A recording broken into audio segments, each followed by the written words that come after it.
Mrs. Gandhi, how tense is the situation on your frontiers with Pakistan? It's very serious indeed. The two armies are confronting each other. And of course, shelling has been going on for quite some time, even before I left. Do you really think it's possible that Pakistan would attack India with their present internal situations?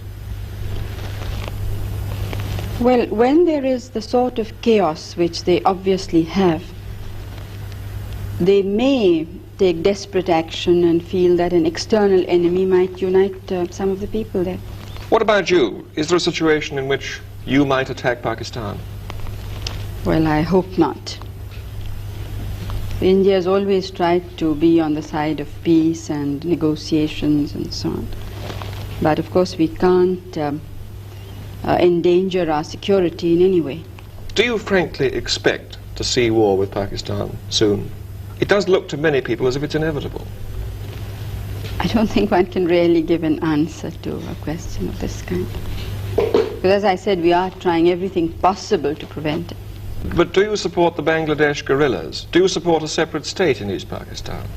You see, it's not a question of supporting or not. The question is what is likely to happen.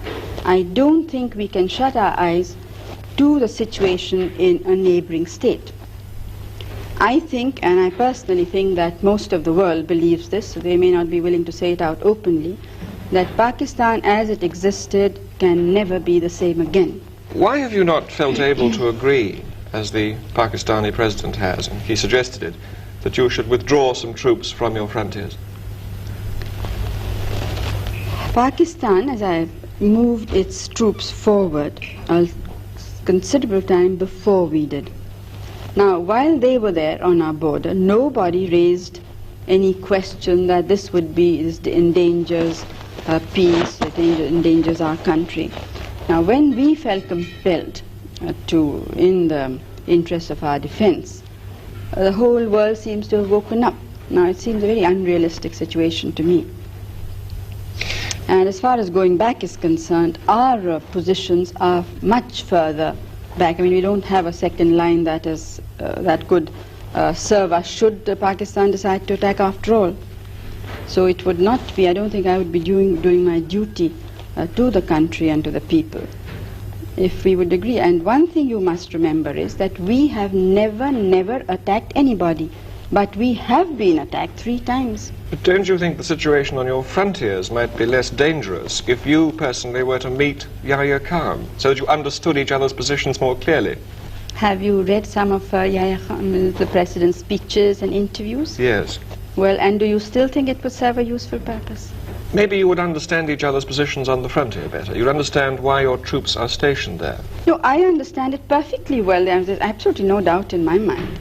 Our troops are stationed there because we were threatened by the military regime of Pakistan. In no uncertain words, there has been a situation of indirect aggression.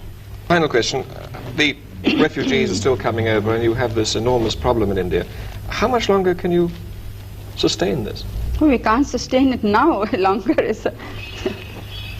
It's now for some months it really has been something that's, water going higher and higher. What are you going to do about it? Well, something will have to be done. One thing I must say, that I'm absolutely determined that all the refugees of all religions must go back. We are not going to absorb them in our population. In November, the Indian Prime Minister tours the world to explain again the gravity of the situation. In capital after capital, she pleads the Bengali cause. In London, she is asked what can be done to stop the refugee exodus. Well, surely that the massacre there stops, the rape stops, the burning of villages stops. Can it not be fairly put to you that you're contributing in a way to the exodus of the refugees by your support for the Pakistan guerrillas? Now, mustn't you, in effect, face the question of having to reduce your support for the guerrilla armies operating in East Pakistan? Does that mean we allow a massacre to continue? What happened first?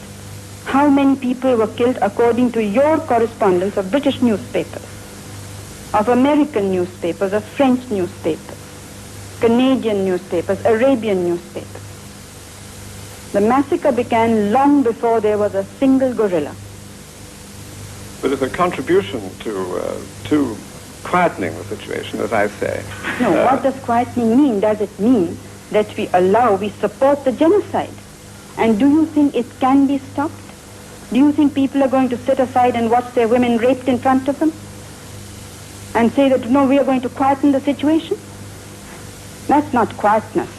That is the worst possible type of war, it's the worst possible type of violence. But how then, without something done to control the guerrilla activity in return for greater discipline by the Pakistan army, can you secure these first steps? When Hitler was on the rampage, why didn't you say, let's keep quiet and let's have peace in Germany and let the Jews die, or let Belgium die, let France die? Would you say that was quiet? But how do you propose to bring about these first steps to control the exodus? It's not for us to. This would never have happened if the world community had woken up to the fact when we first drew their attention to it. We have been doing and we will continue to do everything possible to avoid an armed conflict. But as the first questioner said, that the situation is a grave one, and all along the borders, troops have been brought closer to the border on the other side, with the result that naturally, in the interest of our own defense, we had to also look to our interests.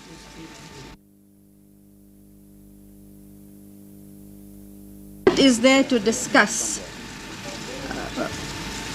between India and Pakistan? As you know, the problem is not an Indo-Pakistan problem. The problem is between the military regime of West Pakistan and the people and the accepted, elected representatives of the people of Bangladesh.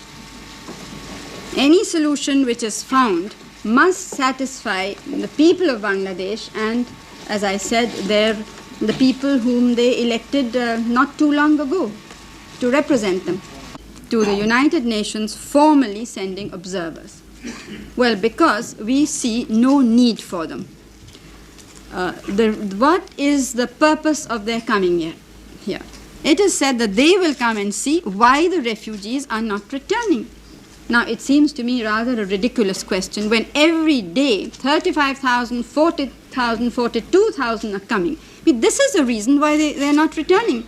And quite honestly, if you put yourself in a situation where you have escaped in the face of, to avoid atrocity, to save your life, and sought shelter, and are living in the most difficult conditions, not at all in comfort of any kind, well, you can only go back if you're convinced that the situation has changed. But when more people are coming with the same sort of atrocity stories, you can't possibly go back. So the first thing for the United Nations, if it wants to do anything, is to see that conditions are created in Bangladesh, within Bangladesh, which will guarantee the return of the refugees in safety and dignity.